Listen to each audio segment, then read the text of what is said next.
كتب فعلك مبني المجهولة وايا أو فعلي كتب لحرش ونقل القرآن هاتبه يعني مثلا لبون من أقبل كتب عليكم القتال دون من كتب عليكم القصاص في القتل الحروب كتب عليكم إذا حضر أحدكم بالضبط همو كتب كان أستاذ قرآن له خوي وايا إلا خوي وبديل شو لقى يعني كواتا نكردنينية بلام يا خوي دك يا بديل كيدك لما سأله الرجوش يا بالرجو دبي أفكر.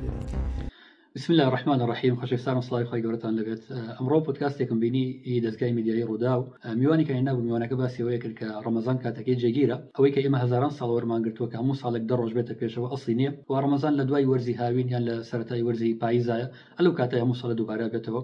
قران كاري بسرانايت أم ليكوليان وها ناسان كليكولر القرآن بيروزا ليكولر القرآن بيروزا بلام نيزاني قرآن بيروز فينتوا همو ليكولنا وكل سر آياتي إنما النسيء زيادة في الكفر بو بلام كاتيك جيشتا يحلونه عاما ويحرمونه عاما أيوت يحلونه عام ويحرمونه عام كالكاتيك أجر ولا بلين وقف شيء لسرك أو وسطه أبي بلي عاما شو حالتك أو خنديوا يا مرفوعة يا مجرورة كآياتك منصوبة ودواء وحتى لزماني عربية كولوارو شو حتى فرمودي صوموا تصحوا خندوا أو يبهلوا خندوا وباشان حتى بيشكش كاركا أيوت إلى بو ابتدائي غاية وأي شيء بالضبط يعني لكاتك إلى إما أجر درس بفقه من الله كان ما ملين يعني لما درس كان الحجرة كان يعني 6 سال و7 سال إما حوامل جرجانيان بيلينك اللي أكثر إخواناتك إلى بو انتهاء غاية يعني بو ابتدائي غاية يعني لراسيا جاي أسفت وبلي ليك والله القرآن بيروزا بلام نزاني قرآن خونته وعربيش نزانت وخالي كتير بس يمكن ككتابي لما بارانوسيوا بلام كتابك شو نوسيوا يعني لا تنشونا أيوت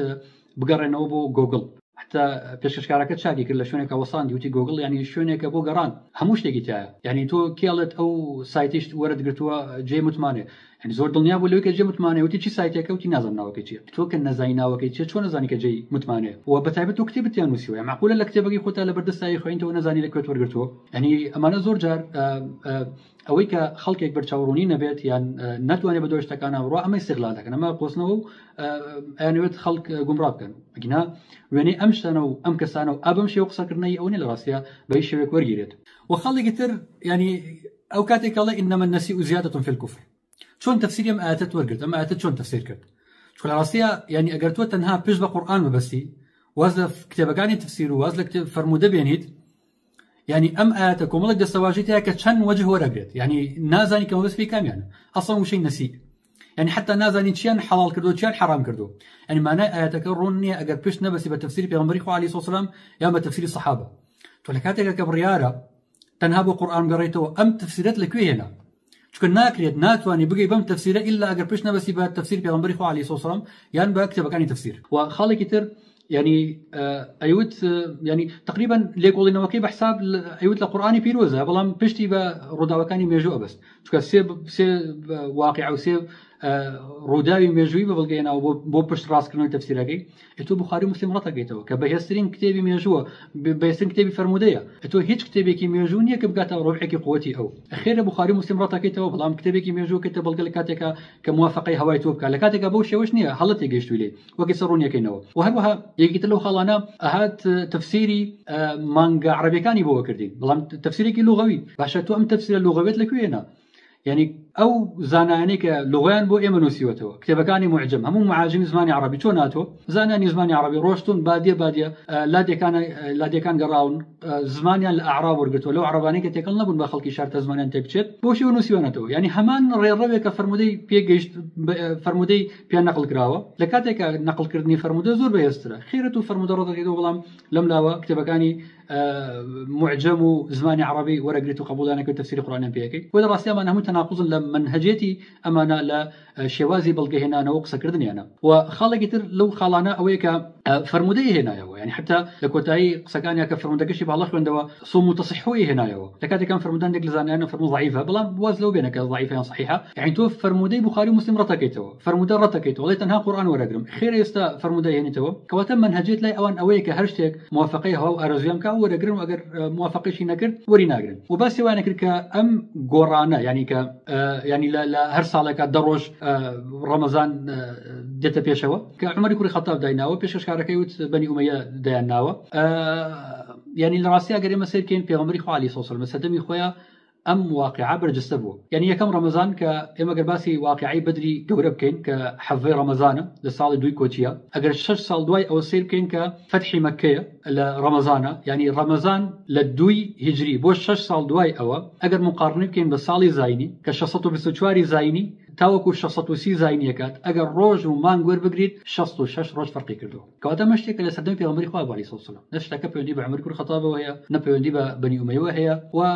خەڵکی تر لە هەمووی سەیرتر ئەوەیە کە یوت عومەری کوڕی خەتاب هەڵەی کردو ینی بە هەڵا هاتوو باش عومەری کوڕی خەتاب هەڵەی کردی باقی سەحابەکانی تر ینی وحیەکە بۆ ئەوان دابازۆرە ناو ئەوان نابوو ئەوان تەلەبەی پێغەمبەری خوا بوون عەلەیهی سەلام ئەوان لی تێنەگەشتن تو لی تێگەیت باش گریمان سەحابە لی تێنەگەشت 1000 ساڵ ئومەت کەس لی تێنەگەشت تو لی تێگەیت لە کاتێکە نازانی قورئان خوێنتەوە لە کاتێکە ینی زمانی عەرەبیت لەو حاڵەیە کە باسمان کرد چۆن ماف بەخۆت دەدەی کە باسی ئەوە بکەی کە ئومەت هەمووی هەڵەی کردو بە هەزاران ساڵ بەڵام تو هاتوو ڕاستیەکەیتەوە و خاڵێکی تر کە زۆر مەترسیدارە ئەوەیە کە ئەم قسانە سەرێکێشێت بۆ بەتاڵکردنەوەی حەج بۆ بەتاڵکردنەوەی نوێژ چکەمانە هەمووی ڕەبتە بە ئەو کات و تەوقیتەوە چکە هەندێک لە نەیاران لە عەرەبەکان گەیشتونتە مەئاستە حتى عندك من والله داونەتەوە بە سێ کتێب خاوەنی کتێبی جنایەت البوخاری و جنایەت الشافعی و جنایەت السیبەوی ئەن هەندێک لەم بابەتانە ئەدوێ بە سێ کتێب وەڵام داوەتەوە ئەتوانن بگەڕن بۆ کتێبانەکە تا بزان ئاسیامان چۆنە هەر خاوەنی ئەم کتێبە کۆمەڵە کتێبی تری نووسیوە کە گومانە خاتە سەر حەج و نوێژ و ڕۆژ و بابەتان ینی خاڵێکی تر کە بیکەمە کۆتا خاڵ ئەوش ئەوەیە کە لە ڕاستیە ئەم بابەتە ئەو وان نیشانەدا کەمە خۆی پێیگەیشتەوە خۆی هێناوێتی و ئەگەر هەڵەی کرد ینی ئەگەر حەق و ڕاست و وانەوە کۆمەڵی خەڵک لەم شتانە ڕاتون کە لەگەر حەق و لایەن خوای گەورەوەی وەگەر هەڵم کرد داوای لێبوون دەکەن نەزر قسەکەی تۆ نییە یعنی ئەم بابەتانە